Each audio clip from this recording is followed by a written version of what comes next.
up, everybody? Welcome to Minorly Important, the podcast where we talk about minor league sports.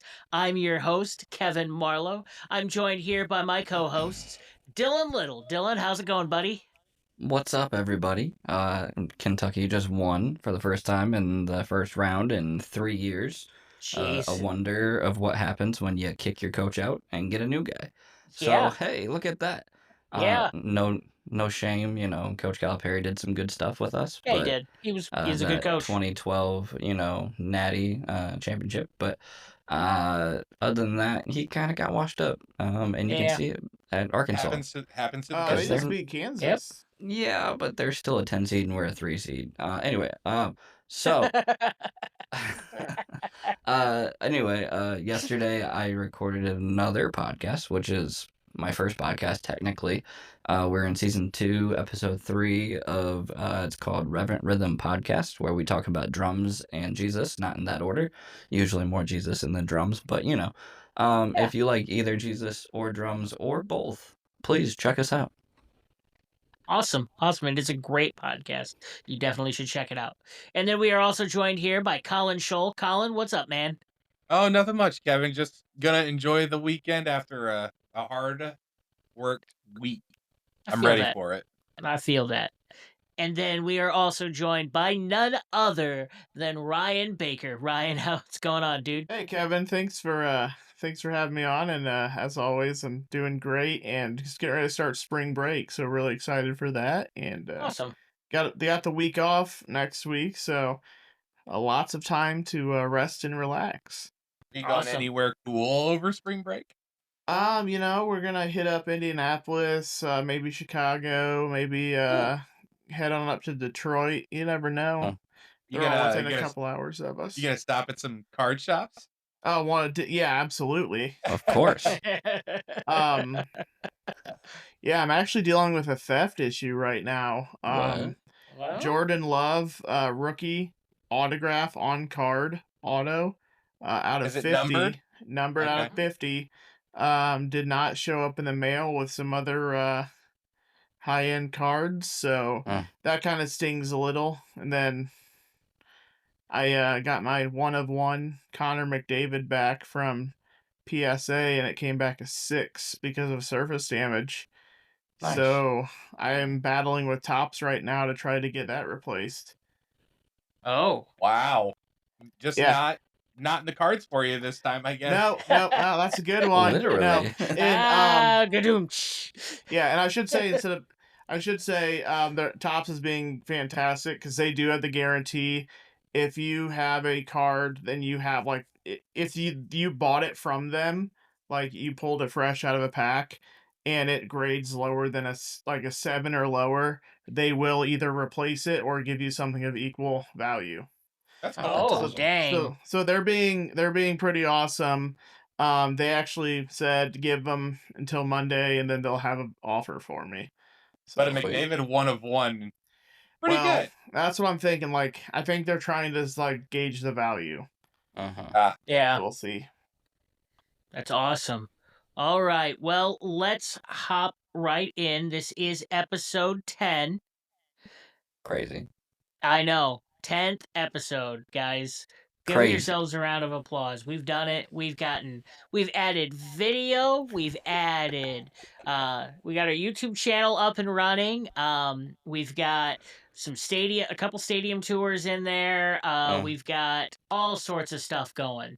We've got some really good stuff ahead of us, and we're only going to grow, and it's thanks to you guys, the fans, and we really appreciate all of you, everybody who's listened, everybody who's liked, and all of that stuff.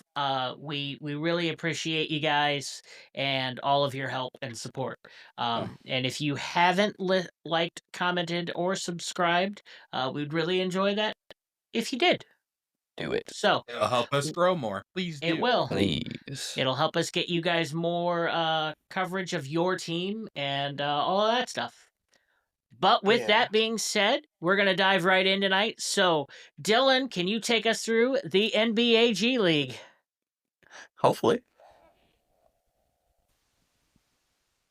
All right, here we go. Look at that. All right. So Eastern Conference, we got the Osceola Magic. I said it right this time. Hey, good job. Look at that. I'm learning. Anyway, they're first, 19 and 10. Then we have in second, we have the Maine Celtics, 20 and 12, which is confusing to me, but okay. Then you got the third, we have Westchester Knicks, 19 and 12. And fourth, we have the Capital City Go-Go, 18 and 12. Fifth, we got the Greensboro Swarm, 19 and 13. And then our very own Indiana Mad Ants at 17 and 13. Let's They're go. in the sixth spot, so just barely in playoff contention. So let's go. Western Conference, we have the Austin Spurs, 19 and 10. Second, we have the Stockton Kings, 20 and 11. Third, we have the Salt Lake City Stars, 20 and 11. Santa Cruz Warriors round out the fourth spot at 18 and 12. And fifth, we have the Valley Suns, 17 and 13. And sixth, we have the Rio Grande Valley Vipers, 17 and 13. There we That go. is a cool name. I like that name. Yep. Yeah, very good. It seems like the Very tight. East is just so tight. Super tight. And it's crazy. It feels like as we've gone through these standings for all three of these leagues that for the winner, it just feels like every race is super tight.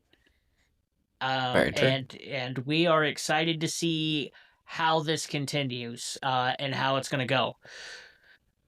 All right. Well, then we've got Colin's going to take us through the ECHL, which is, like we said, also super tight right now. Colin, where we at, bud?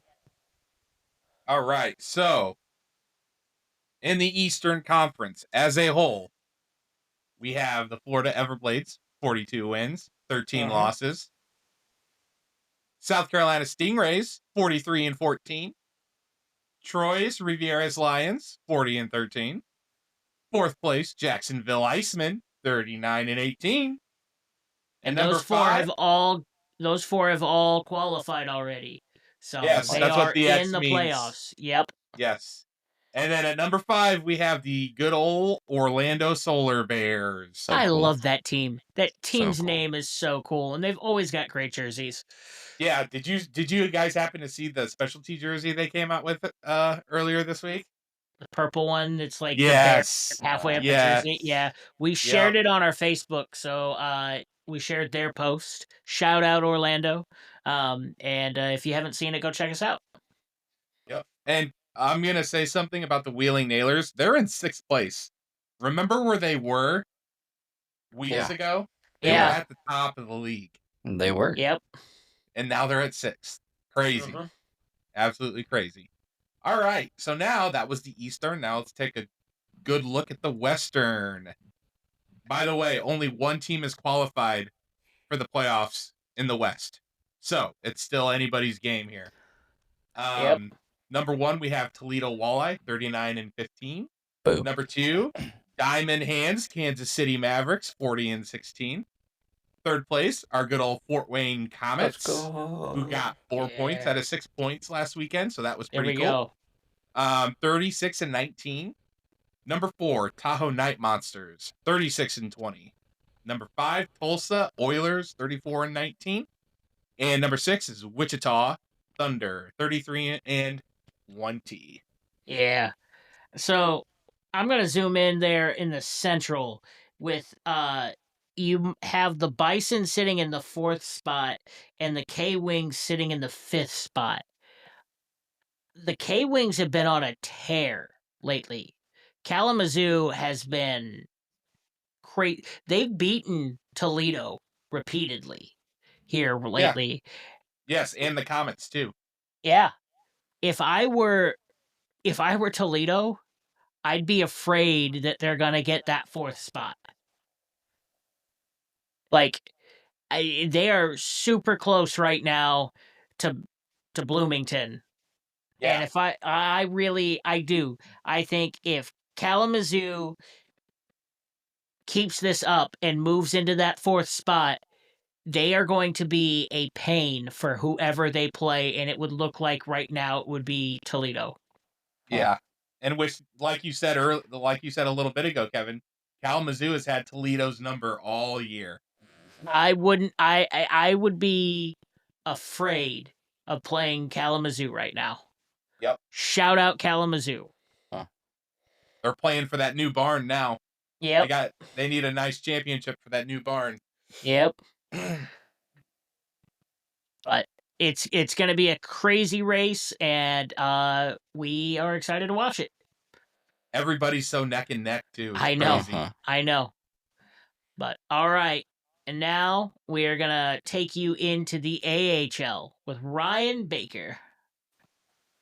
All right, here we go. Going to the AHL. Going to the Atlantic Division, we have the Hershey Bears in first. They've already clinched a playoff spot, followed by the Providence Bruins in second, the Charlotte Checkers in third, and the Wilkes-Barre Scranton Penguins in fourth. Dropping down to the north, we got the Laval Rocket in first, the Rochester Americans in second, Toronto Marlies in third, and the Syracuse Crunch in fourth. Going to the Central Division, the Milwaukee Admirals coming in first, Texas Stars in second, Grand Rapids Griffins in third, and the Chicago Wolves in fourth. We go down to the Pacific, Colorado Eagles leading the pack there, first place, Ontario Reign in second, Coachella Valley Firebirds in third, and the Abbotsford Canucks coming up to fourth place, jumping over the Calgary Wranglers since the last time we saw this. And the San Diego Gulls, I'm not giving up on their season yet. They're all the way down there in 10th in the Pacific. They're only 15 points out of the playoffs, so I don't know how many games we got left. But it doesn't say eliminated yet. That's right. We don't got the E. As long as there's no elimination next to them, we're sticking. We're gonna stick in there and let's go Gulls. Doing their NHL team proud. I think they're in the same standing spot. So probably. Good times. All right, and now we are gonna go through. USL has started. We don't have their standings up now. We're gonna let them get a little bit into the season before we really start covering that. We've also got hockey and basketball going on right now. So, but they do have some pretty big news. We don't have a lot of it right now in front of us, so we aren't gonna go too deep into it. But we did want to let you know it does look like USL. I believe starting in the 2026 season, is going to be starting a relegation system in there, promotion and relegation, which for those of you that don't know, it means that a team will start in one, and if they're really good, they can move up to the next league. And if they are bad, then they will get demoted, and then they move teams up and down based on how well they're doing. So, that is the first American minor league sports system to start this, which is really cool. It's done in I know it's done in European soccer. I believe it's actually done in some of their other like sports leagues. I'm not 100% positive, but once we have more of those details, we will bring that to you probably next episode.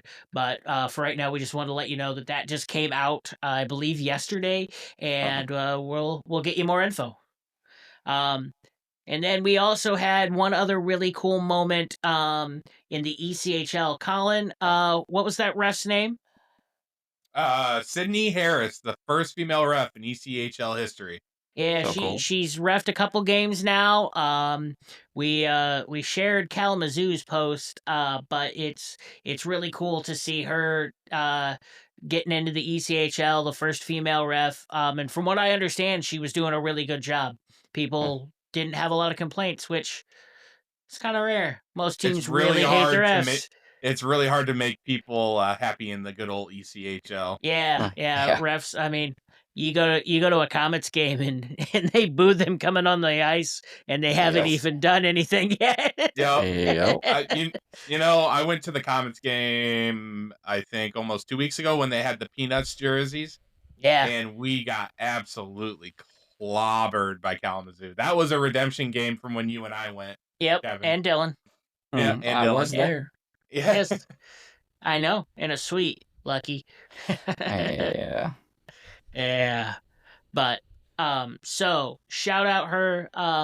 Super happy. It's super cool things going on. But we are getting into spring, and that means that minor league baseball is also starting. We talked about one of the Tin Caps alternate identities on last episode. But Ryan, you got a little preview for us of minor league baseball? Yeah, so going through some minor league baseball, I just want to kind of point out, speaking of the Tin Caps, everybody knows the Tin Caps are part of the San Diego Padres organization. Somebody we're going to really watch this year is going to be Leo DeVries. He is a 1A player, which means we may get to see him down in the Tin Caps, but he's the 18th ranked short player in the farm system for all of the MLB, and he's the Wow. shortstop. Wow. So Dang. that's a player we might be able to be checking out for the Padres or for the Tin Caps. We got to see a lot of Ethan Salas last year, or Ethan Salas, sorry. I got to see a lot of Ethan Salas last year with the Padres minor league team, the Tin Caps. Obviously, the star catcher, one of the top catchers in the farm system right now. Um, and then we just kind of scrolled down a little bit more. Well, I'm going to scroll down a lot more. And then so that's going to round out the top 100 as far as Tin Caps players that we'll possibly be able to see. So yeah, getting able to see a couple Tin Caps players in the top 100 is pretty nice.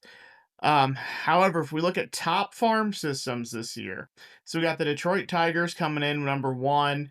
And where this is relevant is we're in spring, so we can talk about the MLB teams because we're in spring training, so all those minor league players are playing up uh, with their affiliate team right Yeah.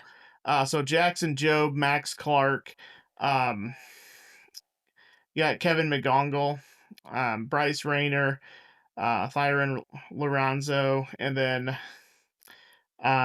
Josie Brasino, rounding out the Tigers' top ranked. That's kind of scary if you look at last year. The Tigers made the playoffs and they're coming in with the top farm system, so it's going to be good for them.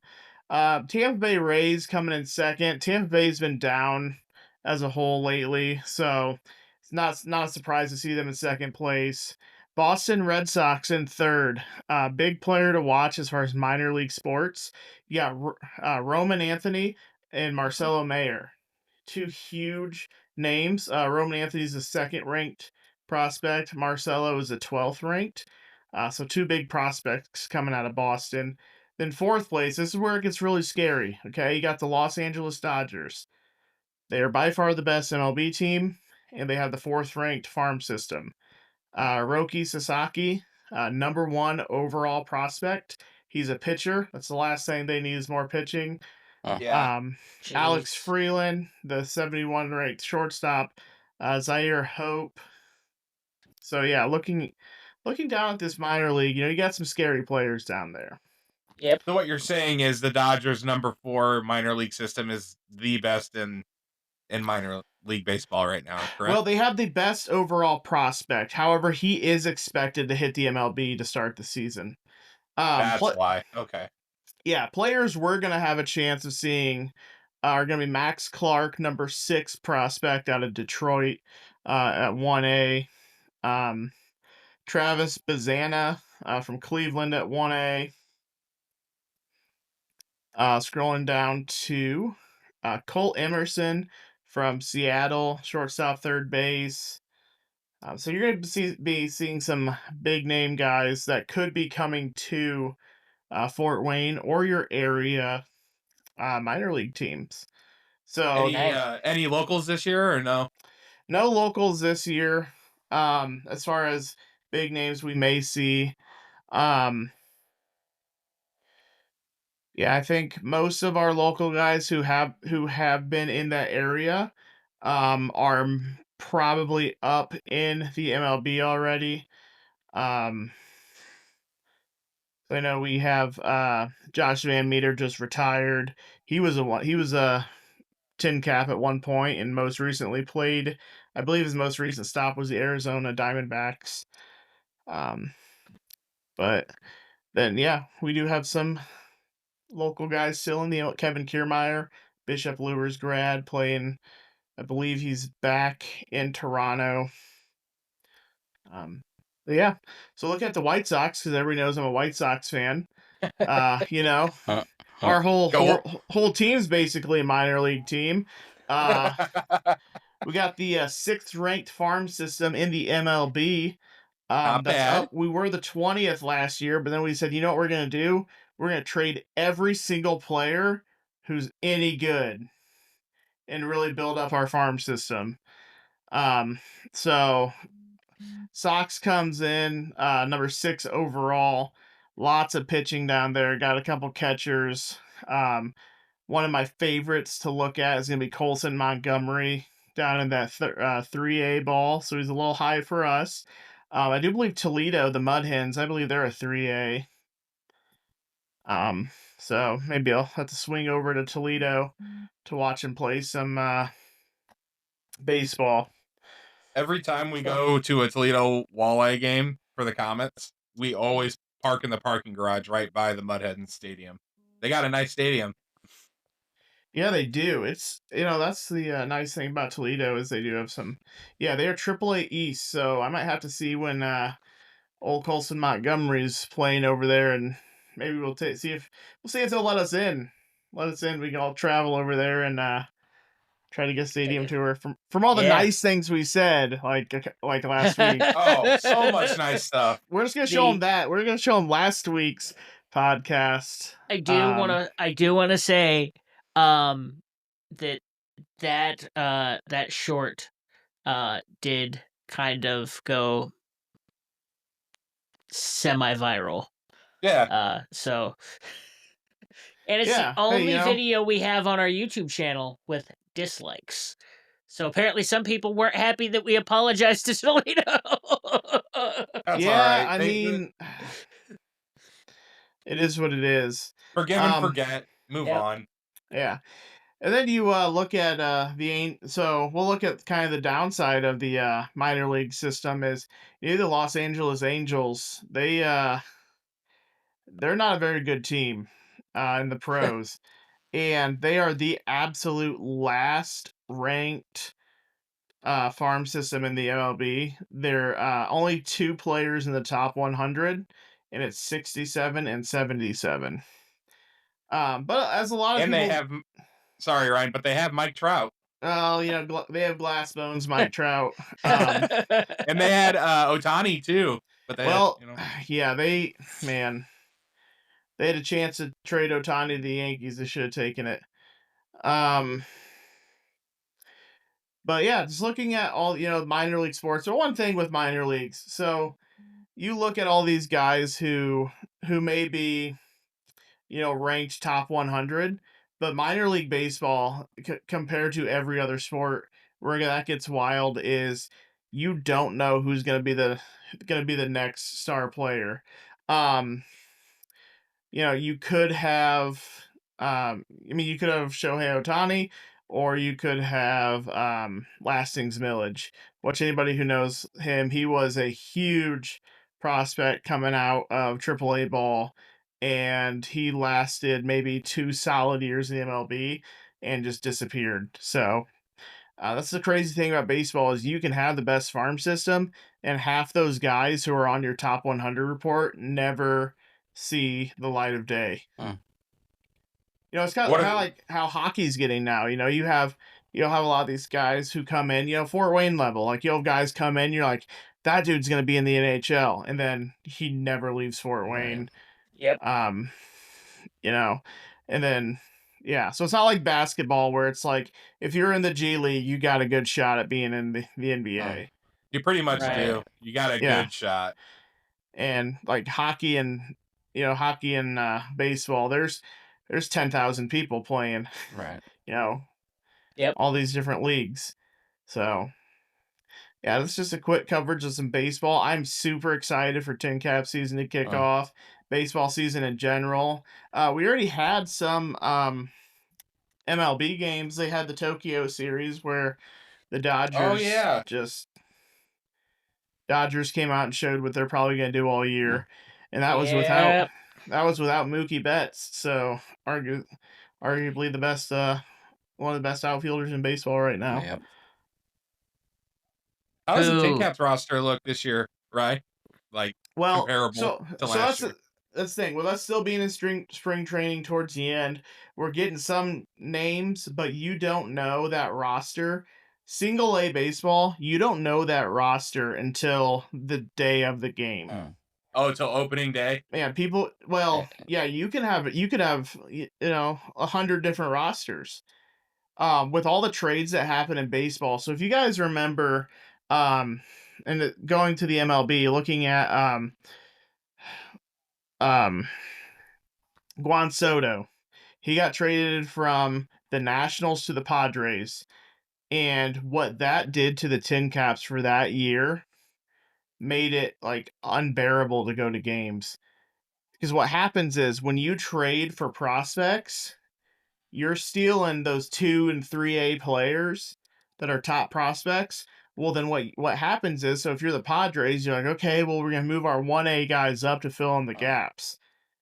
So I think that they traded like 6 prospects. So the top 6 1A guys ended up getting moved up, and all those guys were gone. And us Tin Caps fans were like, oh, come on. There goes the neighborhood. Yeah, they're like, you just traded all the guys I enjoyed watching play baseball for the last month. But and I do like how the Tin Caps do have that sign that's like, hey, all these MLB players played here at one point, like Fernando Tatis Jr., Franmil Reyes, guys like that. So yeah, the roster I would say is not near completed. Yeah. And I do know that we have talked about, we said we were going to cover Banana Ball. So a big thing that I just heard from their social media, they are not playing in any minor league baseball ballparks. Oh, major league? They just did a football stadium. Really? Like they're doing mostly MLB and NFL stadiums. Yeah.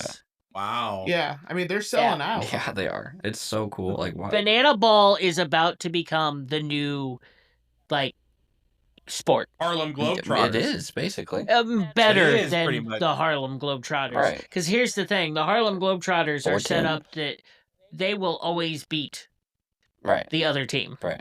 Always. Banana Ball is legitimate game. It's baseball. It's just but with showmanship, crazy, which is awesome. Yes. Yeah. I love we need to get to a game. I want. Let's do it. Yes. We have to get on a waiting list. So what you're saying is we need to tell them to play in Lucas Oil Stadium. There you go. Is what you're saying. Yeah. They play in Indy at least once a year. Do they? At least they had been. They've been playing at the Indians stadium there in Indianapolis. Ah, yes. The good old Indians. But Banana Ball will be covered more in depth, and we might just start deep diving into that whole organization. That might just be an entire episode of this podcast. That'd be so cool. But we did want to point them out because that's coming in, and it's going to be that whole thing is just a great organization on how they did all that. One question though is, do you think it is a hindrance to minor league sports because they are taking a lot of college age people and going into Banana Ball? So I don't know how it works for, minor league baseball, but I don't know if that's gonna like take people from going to play for minor leagues or, I don't know. Just a question. I don't know. Yeah. I don't see it that way. Like your guys that want to be in the MLB, they're gonna play that minor league baseball. True. Yeah. So baseball really hit an all-time low. Like, baseball used to be America's pastime. Like, it's obviously, if you look at total fanship of, people watching stuff, like, it is NFL. And then, Yep. baseball's battling basketball. What Banana Ball's doing is it's getting people back interested in baseball. And baseball is helping themselves by implementing the shot, their pitch clock and stuff like Yeah. that. Yep. But I think it's great for the Agreed. sport. Agreed. Yeah. I don't see it doing anything but helping. And I could see Banana Ball influencing like the NBA, the MLS, Yeah. And the NHL maybe, who knows? Like, who knows? Yeah. Banana Ball might become its own like thing where it takes over other leagues, and you got hockey, basketball, football, who knows? And it's just the showmanship of sports where it combines that entertainment aspect where Colin, Dylan, you and I are all you guys and I came from of that sports entertainment aspect, Right. but all on the court or the field or The ice. yeah. Like it'd be crazy. Agreed. I think one of the coolest things that ice hockey has is they have ice. Don't they have like ice battles or something like that where it's just fighting on ice and like I've seen like a football game done on ice. there's some gimmicks out there, but Yeah. I swear I saw that there's like something called ice battles where they just Maybe fight. it Yeah. might be. But yeah, no. So like I said, I just wanted to point out that like Banana Ball was making some huge strides, much so. and I heard they're also starting their own free YouTube access. Really? Where you can watch games. Oh, that's cool. Wow.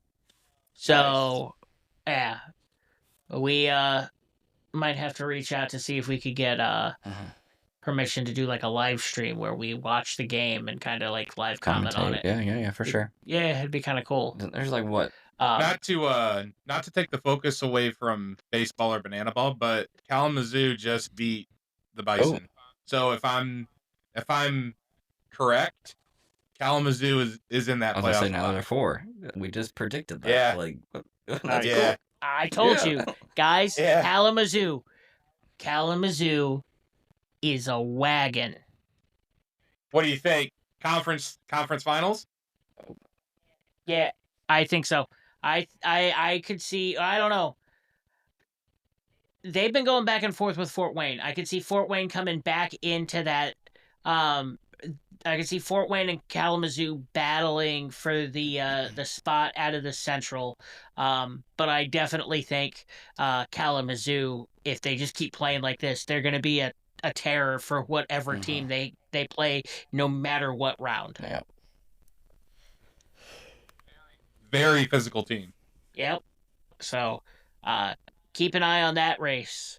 But that brings us to tonight's main topic. It's kind of crazy. We're at the main topic now. Yeah, it's been an episode.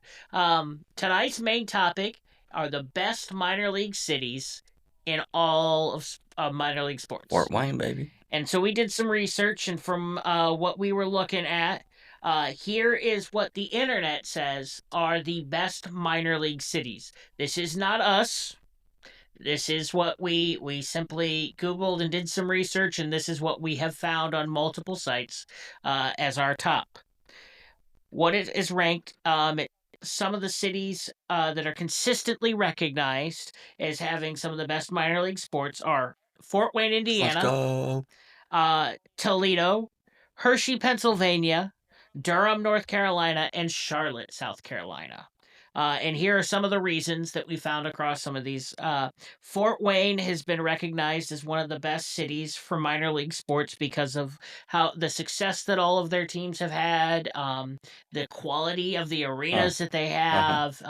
Fort Wayne, and we can attest to this from being from Fort Wayne, they really do put their pride in their minor league sports and have built really good stadiums and have really diehard followings. People always used to joke that the Mad Ants didn't really have a following in Fort Wayne, but they still always had one of the top attendances in the G League. Right. So, like, It I just mean, didn't it seem was like it because we were trying to fill out a freaking giant room comparatively to all yeah, these little tiny rooms everybody else has. yeah, yep. Then it goes so Toledo's minor league sports business scene has been resilient, so all of the stuff that goes on in Toledo, they always have a plethora of teams, and it's really good. So the Walleye has been a great organization. As we talked about the Mud Hens, Toledo is a really good city for its sports and takes really good care of those teams as well. And then Hershey, Pennsylvania has the oldest minor league sports team in the country, the Hershey Bears, and they are they're incredible.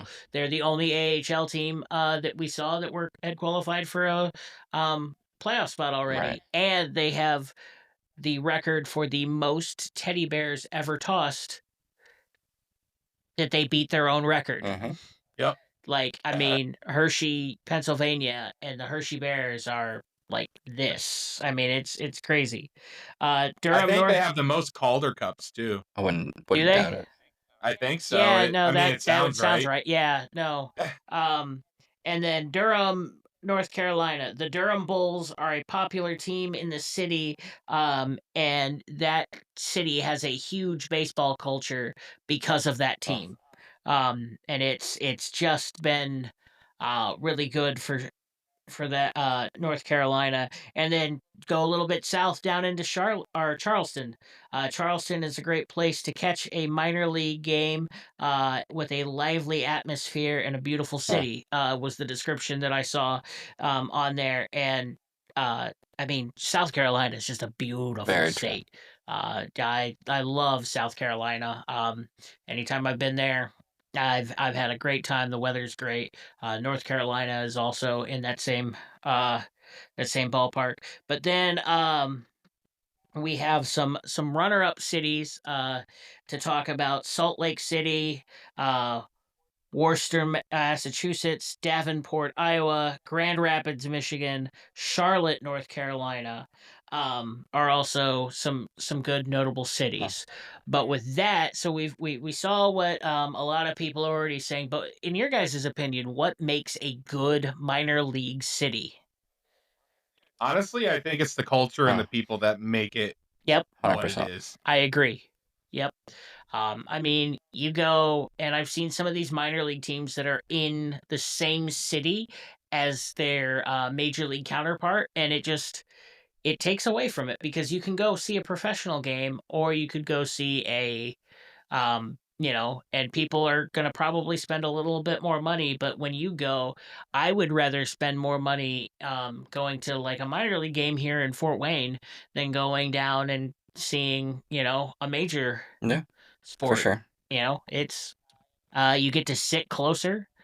You get to sit, like, I've got tickets to next Saturday, not tomorrow, but next Saturday's Fort Wayne Comets Buffalo or Bloomington Bison game, and I'm sitting row 10.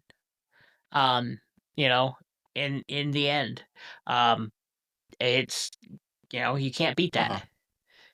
You can't. No, That's as close. like, That's almost as close as you can get to the action. Right. yeah, like, I mean, and the only reason that we haven't ever gotten rinkside seats at the Coliseum is because those are all season ticket holders, and they are Yep. very impossible to find. Yep. Speaking of the like Fort Wayne, did you guys see that the Mad Ants went to an Indy Fuel game? And I saw a great thing. They were sitting there next to the glass, and a guy got slammed into it, and you see all these basketball players like, oh, as And then one of them says, "You're not supposed to flinch." You know how hard it is not to flinch? Man, yeah. Bro, those guys are coming at you at least 15 miles an hour into the board, especially when they shoot a puck too. Yeah. Dude, you're definitely gonna do one of these. I mean, but you can always tell hockey players, because hockey players in the stands will instinctively pop up to block the shot, whereas everybody else is like, "Oh." I did that one time at a game. I saw a puck coming up not even thinking about it. And it's like a 3-second interval of like 1 second I'm sitting there going, oh, that's a puck. 1 second I go up because I played defense in hockey and puffed up to block the shot, and then almost instantly there go, oh wait, I don't have my gear on. And there's like, oh yeah, then there's a net in front of me. So it was like all of that in like split seconds of thinking. But yeah.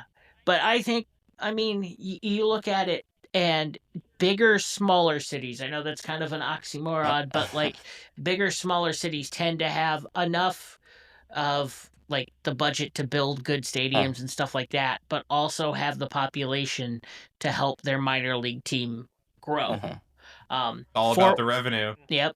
I think Fort Wayne's a good in a good place because we're like 3 hours from Detroit, 2 hours from Michigan, 3 hours from Chicago, 3 hours from Columbus, maybe an hour 5 from Toledo, 3 hours from, it's like we're right in the center of all of these big cities that have big sports, so we can also bring in like good crowds for the away teams too. From all of those areas. I always see people from away teams at the Coliseum, no matter what team it is. True. It's crazy. I saw in the height of COVID, I saw fans from both the Allen Americans in the Coliseum and the Stingrays. Wow. Like during COVID when nobody was traveling, like, and that also attests to minor league sports that people will travel in the midst of a global pandemic to go watch their team possibly win a cup. I would travel that far too if some of my playoff games were held in the practice arena. Got him. Oh, man. Shots fired. Sorry, South Carolina. You guys are cool, but holy crap. Yeah. They hated it. Oh, I bet. Yeah, I know the fans had to hate it too. Man, what was it? Shane saying that he had to like do the broadcast from like in the crowd, in the middle of everybody. Yeah, man, we got to get him back on. Yeah, we do. There were so many good stories. If you guys haven't gone and listened to that episode, The Man Behind the Mic, it's not a video episode because we didn't have video at that point, but it's well worth the listen. Shane Albarani is great. Yeah. You really should go check that episode out, and we will definitely be having him back on here in the future. He had a good send off too. I'm glad I let him do it. Yeah. But I mean, like, what are some other things that like a minor league city needs to be successful? Well, I'll start off. I predict since Greensboro is getting the Gargoyles, I have a feeling Greensboro is going to be one of those cities that's going to be in the top minor league system. Right, but like what I'm asking is, what are some key factors in a city that help make it successful? How they promote and what the name of the team is, the colors. It's pretty much just a little bit of everything. Marketing. Honestly. Right. Marketing. Well, yeah. The marketing. Imagination. Well, it'll be the cornfield if you go off what 2K says about Fort Wayne. Right. Yeah. Did us dirty. There's literally nothing else to do here, so we're going to go watch some sports. We want to promote the Mad Ants, but we don't want to spend that much money. Corn. Yeah. Man, so many people. I remember talking to the media relations manager of that, and I'm like, bro, why didn't you tell me that we were going to be in a video game? He goes, I just found out. Oh, they didn't tell him. That was very cool, but also they did us dirty. They did. Come on, 2K. Just a little bit. It could have at least went to our zoo. Right. We have a cool zoo. Yeah. Show our zoo. We got corn in the zoo. What else do we need? The thing is what I loved is Corn they, like, whiskey. all the other teams were playing inside, like, really small arenas. And then they were saying that we lived in a cornfield, but then had, like, they accurately just, like, accurately put the stadium of the Coliseum in there, of this big giant stadium. It's one of the largest minor league barns, I believe. It's definitely one of the larger ECHL and NBA G League barns, but it was, I believe it might be up there with the AHL barns. It is. Yeah, it is. Now, fun fact: you guys remember the Greensboro Stadium? How many seats that stadium has? They have the biggest in the ECHL. Yeah. Oh, I'm sure. 20,000 seats. Holy cow! That's like double Fort Wayne. Yeah. Yeah. Man. Did they ever fill it? We don't know yet. I don't know, but I'd love to go see a game. I'd love to be in one of those seats. We'll have to go. Greensboro, please have us out. Yeah. Please invite us. Please. Yeah. Thanks for the invite. That's right. We're working on it. But yeah, no, I mean, minor league sports, I think what also, it's what holds cities together. It gives you like that city pride. I know, well, Colin, Dylan, you guys and I became even closer than we already were because we all did the drumline. Yeah. I mean, Dylan, I didn't meet you till you showed up at auditions. Right. I just had one guy say, "Hey, you play drums?" And I'm like, "Yeah, meet Kevin." Hey, thanks, man. And lo and behold, here we are. And then Colin, like, I mean, you and I were close because we had taught together, but like we really grew close to that. Yeah. No, we all did. I wouldn't. It's crazy because like all of our likes, like everything that we like is pretty much the same as the group that we are. And it was so happened to be that we're all on the same drum line and we all love talking trash too. So it was meant to be, in just my a opinion. little bit. Hey, speaking of drumming, I do want to give a shout out to Randy Lemish from DeKalb. The Drumline, their show is spectacular. It is. Were you there? Were you there yesterday? No. So my paraprofessional that I work with, her son is on the Drumline and may or may not have recorded the show. And I saw it, and I was like, "Yeah, probably can't share that on social media." But she said, "Well, it's not to share; it's for me to keep." I recorded my kid, but it was a fantastic show. Yeah, dude, the songs that they use in that show bring like inner childhood. They bring back memories. Did you go yesterday? Yeah, I did. Oh, thanks for the invite. I'm sorry. Where were you? What were you What doing? time? What time was it? What are we doing? What time was the show? 7:30. Was it 7:30? I was probably just driving home. And driving home. Alrighty. Enough of us bickering. Back to sports. Yeah, back to sports. But yeah, I mean, it is. It really, really is what brings communities together. And I've seen so many communities rally behind their minor league sports team in times of hurt and peril.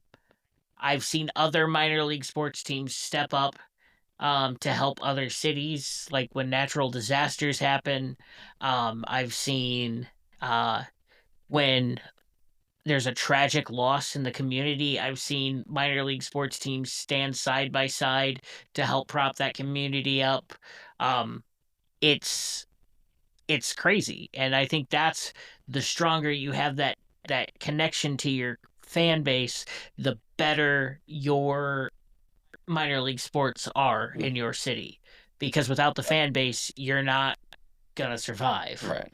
You need that fan base, but also I would think that a fan base needs their team. Oh yeah, absolutely.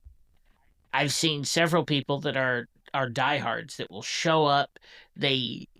When there's a jersey auction, they will buy jerseys every time.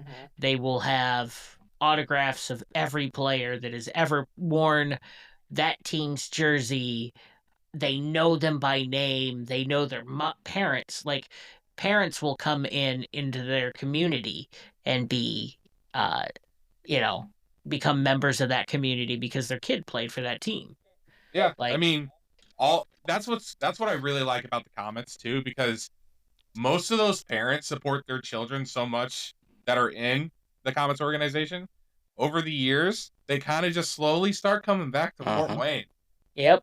And actually like living here. I mean, I don't think Sean Sadlowski's dad lives here, but like he has been to Fort Wayne so many times just to watch his son play. Yep. Nope. It is. I mean, we even had John Stockton here. He was here to watch his son, and he seemed to enjoy it here. Also, he just, like Tim said, he just kind of blended in because he looked like just a normal person. But like, It's crazy. John was here. He loved coming to watch his son play in a minor league game. You know, it is. It's just insane. Like how tight knit your sports team will be to your community. And I mean, we covered this. This is kind of dipping back into what we talked about on episode 1 with how a sports team can really, like, you know, minor league sports really impact you. But it does tie back in. You notice the teams that get mentioned the more and more about impacting their city are the cities that we just rattled off. Yeah. Like, it's not about having big names and big, like, you don't always have big names that you know on that team. You have people that care, and that you know, you rallied around your community, and your community rallied around you, and that's what makes a minor league city good. I mean, look at the Comets and what they did for that young boy who's in a wheelchair. They put him in skates and they helped him skate around the rink. Yep. Cool. So cool. So awesome. Cool. Mm-hmm. It's great. But we just need you need to support your city's minor league sports teams because they are trying to support you and your community. I mean, if they are, I mean, don't support an organization that's going out and just trying to milk the city. Like, but if your team is legitimately trying to help you out and like be there for you, you need to be there for your minor league sports team. Now, I'm not saying you need to go invest thousands of dollars in jerseys but like invest all your money. Yeah, like, but do what you can to help that team, especially if they're helping your community out, and I think that's important.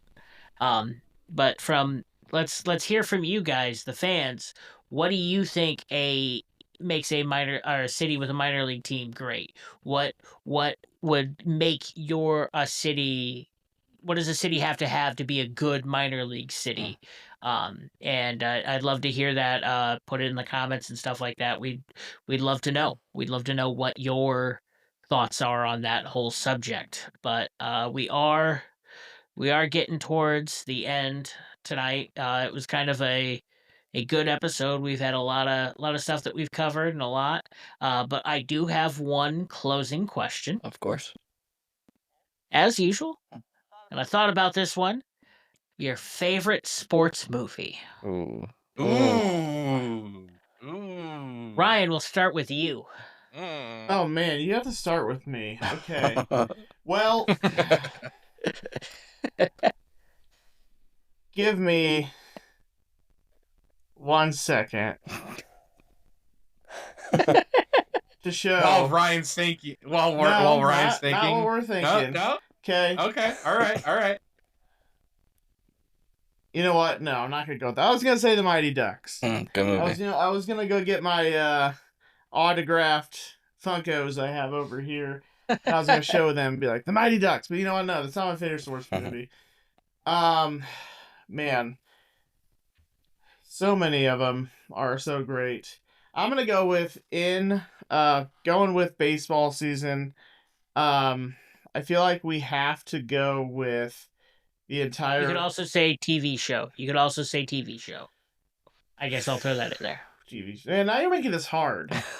You made it worse. Because they did redo Friday Night Lights into a series. Did I ever watch that? Gosh, favorite. I mean, you gotta go. Remember the Titans if it's football.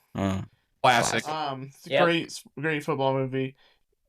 If we're talking hockey, I'm gonna say Miracle. That's what I was gonna say. But, yeah, I'm just gonna cover all of them right now. However, baseball. No, you get to pick one. Baseball. I'm not gonna say Sandlot. Good movie. Okay. Oh man, I know a lot of Sandlot's boring. A lot of people would say the Sandlot. However, with baseball, I'm gonna say Bad News Bears. Billy Bob Thornton. I laughed hysterically during that movie. So, in honor of baseball, we're going with Bad News Bears. It'll probably change next. If you ask me next time, it's gonna be a completely different movie. Yeah, Dylan, go ahead. I was gonna say Miracle, but pretty standard. It's a good movie. Yeah, it is. Colin. Oh, let's see. For baseball, I'm gonna do Moneyball. Ooh, good movie. Oh, good movie. Yeah.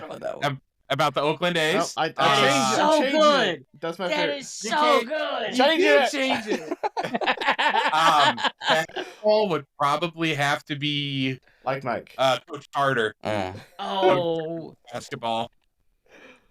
All right. Football, Gridiron Gang, and hockey, Mystery Alaska. Ooh, Mystery Alaska. That's a good one. Yep. All right. Well, then I will go. So I was going to say Miracle because that is just a great movie. I love the Herb Brooks speech. This is your time. Amazing actor. Herb Brooks. Yes. Yeah. I mean, and that speech is great. And that was a good turning point for American hockey. Is super good. I'd have to say baseball would have to be Sandlot. I love Sandlot. Basketball, I'd have to say is Semi-Pro. So good. That is so good. Jackie Moon. Yeah. But then I would have to say as a TV show, Ted Lasso is my favorite TV show, sports TV show. That's a good one. Never seen it. There's so many good things. Is that the baseball announcer? Soccer. Ted Lasso? Soccer. It's soccer. the one where the American football coach plays, then goes and coaches in the Premier League, and it is hilarious. That's on Apple TV, right? Yeah. Yep. Us non-Apple folk can't get that yet. It's so you can buy it on Amazon. Like you can buy each season, but it's really good. I have lots of free stuff I can watch on Amazon. Yep, same. Yeah. So, but enough about trying to talk what's the best streaming service. But yeah, those are probably my favorites. But with that, hey, you guys let us know. Let us know in the comments. Favorite movie. What your favorite movie is. Favorite sports movie. I mean, I guess you could also throw in there. I guess I'll go back. You could go with Shoresy. Is a great hockey TV show too. Yeah. But all right, guys. It's been a great South Park. Great night. The minor league baseball episode, or the little league baseball. I didn't hear no bell. Oh man. Oh goodness. Well, guys, on that note, it's been a great episode. Thanks for joining us. Please like, comment, and subscribe everywhere. But we are really excited to be doing this, and we want to know what else you guys want to see and what you think is the best. Comment what you think is the best minor league city. But until next time, Colin, what do we say? Cue the music. All right, see you guys. See ya.